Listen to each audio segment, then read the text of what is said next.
నమస్తే అండి, నేను మున్నా. మన గేమ్ చేంజర్ సినిమాకి ఈ పుష్పం సినిమా లాగా ఓవర్ యాక్టింగ్ చేసి ఇలాంటి ఏం చేయట్లేదు. హైప్ క్రియేట్ కూడా చేయట్లేదు, జ్యాదా పబ్లిసిటీ కూడా చేయలేదు.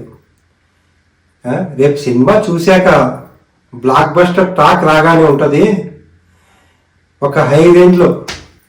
ఎందుకంటే హైప్ క్రియేట్ చేసేసి హైప్ క్రియేట్ కాకుండా వెళ్ళి సినిమా చూశాక బాగుంటే ఆ కిక్కే వేరు. అది చూడండి రేపు. బా నా నా మైండ్ చెప్తుంది ఒకటే మాట, ఎట్టి పరిస్థితుల్లో ఈ సినిమా బ్లాక్ బస్టర్ అవుతుంది. అందరు సపోర్ట్ చేయండి. ఇంకా ఈ రైట్ అంతా జాగారం, మార్నింగ్ ఎప్పుడు వస్తుందా ఎప్పుడు వెళ్దామా అన్నట్టు చూస్తున్నాం. ముందు మన ఆంధ్రాలో చూసిన వాళ్ళు 1 o'clockకి కొంచెం చెప్పండి, నేను యూట్యూబ్ చూస్తుంటాను, ఎలా ఉందో చెప్పండి. మనం రేపు ఎట్టి పరిస్థితుల్లో ఈ సినిమాని హిట్ చేసి తీరాలి. Okay, thank you bro, thank you.